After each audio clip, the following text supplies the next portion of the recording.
Friend, आज का कहानी है कॉलेज या इश्क।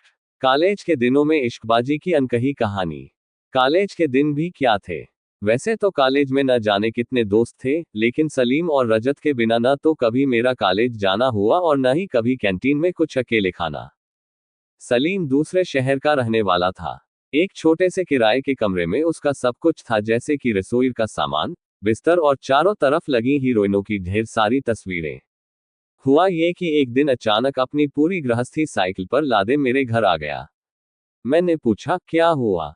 यार हुआ क्या, मकान मालिक से कहासुनी हो गई। मैंने कमरा खाली कर दिया। चलो कोई नया कमरा ढूंढो चलकर, उसने जवाब दिया। तो मैंने कहा, इतनी सुबह किसका दरवाजा खटखटाएं? तुम पहले चाय पियो, फिर चलते हैं। सुबह 10 बजे मैं और सलीम नया कमरा ढूंढने निकले। ज्यादा दूर नहीं जाना पड़ा, पड़ोसी इरफान चाचा का कमरा खाली था। इरफान चाचा पहले तैयार नहीं हुए तो मैंने अपने ट्यूशन वाले इफ्तियार सर से कहा, सर मेरे दोस्त को कमरा चाहिए। उनकी इरफान चाचा से जान पहचान थी। उनके कहने पर सलीम को इरफान चाचा का कमरा मिल गया। कुछ दिनों बाद सलीम ने बताया, यार इरफान चाचा बड़े भले आदमी है, कभी भी उनकी बेटियां खाना दे जाती हैं। मैंने उससे कहा, यार चक्कर में मत पड़ जाना। यार मुझे कुछ लेना देना नहीं, पढ़ाई पूरी हो जाए अपने शहर वापस चला जाऊंगा, सलीम बोला। महीना भर बीता होगा सलीम को इरफान चाचा के यहाँ रहते हुए। एक सुबह वह फिर पूरी गृहस्थी साइकिल पर लादे मेरे घर आया। मैंने पूछा, अब क्या हुआ, तुम तो फिर बेघर हो गए। उसने कहा, रुको पहले मैं साइकिल खड़ी कर दूं, फिर बताता हूं। पिछले हफ्ते इरफान चाचा और उनकी बेगम खुसर-फुसुर कर रहे थे। मैंने दरवाजे से सटकर उनकी बातचीत सुनी। वे कह रहे थे, लड़का तो अच्छा है, अपनी जैनब के लिए सही रहेगा। इसे घर में ही खाना खिला दिया करो, जल्द ही निकाह कर देंगे।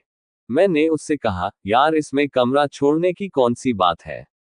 तुम्हारी बिना मर्जी के कोई भला शादी कैसे कर देगा? सलीम ने कागज का एक टुकड़ा निकाल कर पढ़ा, जो कि उर्दू में था। आप तो बड़े जहीन हैं। मुझे तो पता ही नहीं चला कि मैं कब आपको दिल दे बैठी। अब्बू कह रहे थे, लड़का बहुत भला है, ख्याल रखा करो। कल आपका इंतजार करती रही और आप हैं कि आपको अपने दोस्तों से फुर्सत नहीं। वैसे जो आपका बड़े बालों वाला दोस्त है वह तो इसी मोहल्ले में रहता है। अब्बू कह रहे थे, अपनी शादी में उसे भी बुलाना। आज आपके लिए मेवे वाली खीर बनाऊंगी, मुझे पता है आपको बहुत पसंद है। तुम्हारी जैनब। खत पढ़ने के बाद सलीम ने कहा, तुम्हें पता है ये खत किसने लिखा है? जैनब ने लिखा होगा, मैंने कहा। नहीं, ये जैनब ने नहीं लिखा।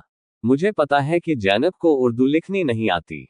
मैंने ये भी पता कर लिया है कि इसे किसने लिखा है। अगर तुम्हें पता है तो बताओ किसने लिखा है, मैंने अचरज से पूछा। सलीम ने कहा, इसे जैनब के अब्बू ने खुद लिखा है। वो तुम्हें कैसे पता? सलीम ने बताया, इरफान चाचा के 4 बेटियां हैं और उन्होंने एक को भी नहीं पढ़ाया। मैं उन्हें अब हिंदी वर्णमाला सिखा रहा हूँ। उर्दू सिर्फ उनकी बेटियों को रटी हुई है थोड़ी बहुत, लेकिन वे लिख नहीं पाती। मैंने कहा, तो अब क्या करें? सलीम बोला, कुछ नहीं, पुराने मकान मालिक के पास जा रहा हूँ, माफी मांग लूंगा, वही रहूंगा। पहला साल था हमारा ग्रेजुएशन का। रजत शहर का ही रहने वाला था। एक दिन जैसे ही मैं इकोनॉमिक्स की क्लास में घुसा, मेरे होश उड़ गए। ब्लैकबोर्ड पर लिखा था, आई लव यू अंजुला। नीचे मेरा नाम लिखा था, तुम्हारा राहुल, और अंजुला नाम की जो लड़की क्लास में थी, उसकी मेज पर गुलाब का फूल रखा था और साथ में एक लेटर, जिसमें लिखा था, अंजुला, आज मैं पूरी क्लास के सामने ये स्वीकार करता हूँ कि मैं तुम्हें बेइंतहा प्यार करता हूँ। ये सब देखकर और लेटर पढ़कर मेरा हाल बेहाल था। क्लास में रजत मुझे मिला नहीं। वह ये सब करके निकल चुका था। क्लास में सबसे पहले अंजुला ही आए और ये सब देखकर फूट फूट कर रोने लगी। मैं तो मेजों के नीचे से निकलकर कॉलेज के पिछले दरवाजे से भागकर घर आ गया। मैं 7 दिनों तक कॉलेज गया ही नहीं। ग्रेजुएशन का दूसरा साल था। लंबी छुट्टी के बाद कॉलेज खुला। सलीम अपने शहर से वापस आ गया। सलीम और मैं हमेशा क्लास की आगे की पंक्ति में बैठते थे। एडमिशन चल रहे थे। एक दिन सलमा नाम की लड़की क्लास में आई। उसने क्लास में पढ़ा रहे सर से कहा, सर मेरा नाम रजिस्टर में लिख लीजिए, मेरे पापा जिला जज हैं। उनका यहाँ ट्रांसफर हुआ है। सर ने लिख लिया। वह हमारे साथ ही क्लास की अगली पंक्ति में बैठती थी। सलीम की निगाहें अक्सर सलमा की तरफ ही रहती थीं। एक दिन सलीम ने मुझसे कहा, तुमने देखा, सलमा मेरी तरफ देखती रहती है। मैंने कहा, अबे ओए तेरी अक्ल घास चरने गई। कहाँ राजा भोज, कहाँ गंगू तेली। वह तेरी तरफ नहीं, मुझे देखती है। सलीम ने तुरंत बात काटते हुए कहा, नहीं, वो तुम्हारी तरफ बिल्कुल नहीं देखती, वह मेरी तरफ ही देखती है। और तुम्हें एक बात और बता दूं, अमीर लड़कियों को गरीब लड़कों से ही प्यार होता है। हिंदी फिल्मों में भी तो यही दिखाया जाता है। मैंने कहा, चलो छोड़ो यार, पिछले साल हम लोगों के नंबर कम आए थे, इस बार मेहनत कर लो, पता चले इन बातों के चक्कर में ग्रेजुएशन 3 की जगह 4 साल का हो जाए। एक दिन सलीम का भ्रम टूट ही गया जब उसने मुझे बताया, यार, वह न मेरी तरफ देखती है और न तुम्हारी तरफ। आज मैं कॉफी शॉप गया तो मैंने देखा जो अपने क्लास का सुहेल है, उसके साथ सलमा हाथ में हाथ डाले एक ही कप में कॉफी पी रही थी। मुझे हंसी आ गई। मैंने पूछा, फिर तुम्हारी गरीब लड़का और अमीर लड़की वाली फिल्म का क्या होगा? सलीम ने झेपते हुए कहा, मेरी फिल्म फ्लॉप हो गई।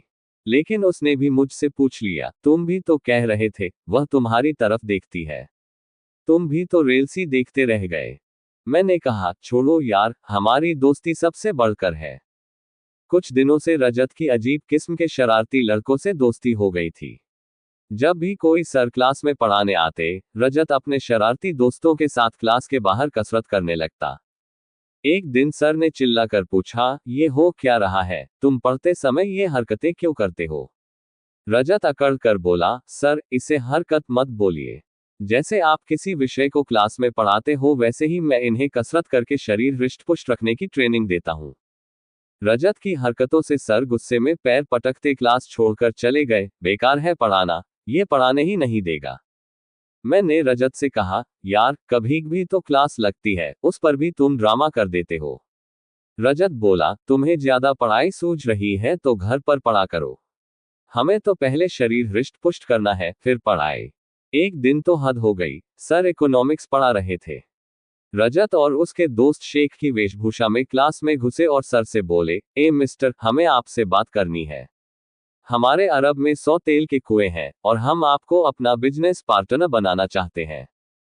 सर आग बबूला हो गए। उन्होंने प्रिंसिपल से तुरंत शिकायत की।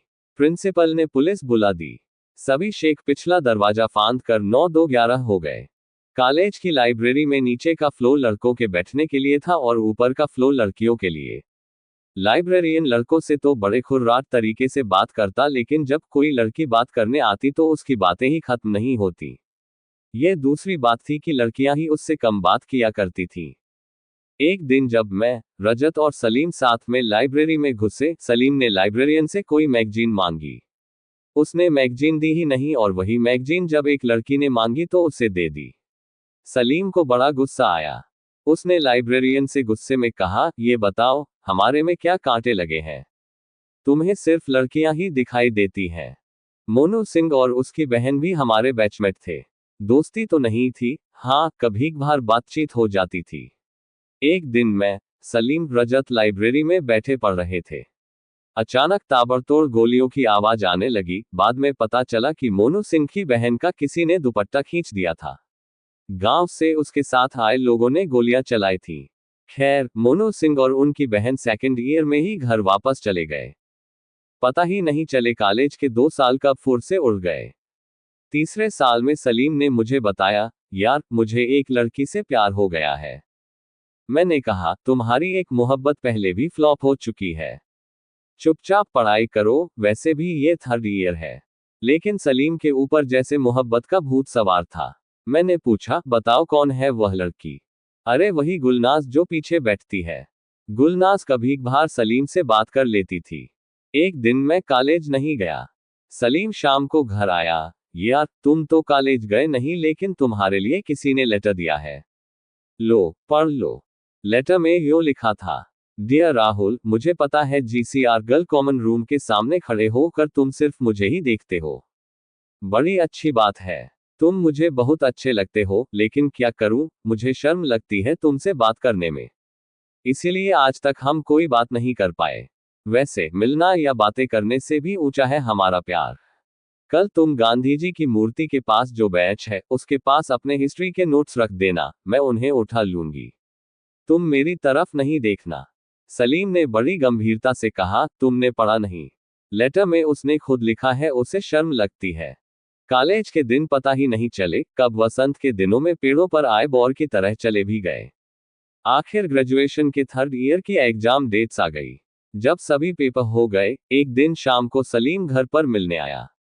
उसने कहा, आज तुम्हें एक राज वाली बात बतानी है। बताओ। सलीम ने लंबी सांस भरते हुए कहा, ममता वाला लेटर मैंने खुद लिखा था। मैंने अचरज से पूछा, क्यों? तो उसने कहा, मुझे डर था कि कहीं सलमा की तरह हमारी तुम्हारी एक तरफा मोहब्बत की तरह गुलनाज भी कॉमन मोहब्बत न बन जाए। मैंने कहा, ओह, तो क्या गुलनाज तुमसे प्यार करती है? वह बोला, नहीं यार, गुलनाज की सगाई लतीफ से हो गई है। और हमेशा की तरह गृहस्थी साइकिल पर लादे सलीम ने उसी रात मोहल्ला नहीं, बल्कि शहर ही छोड़ दिया।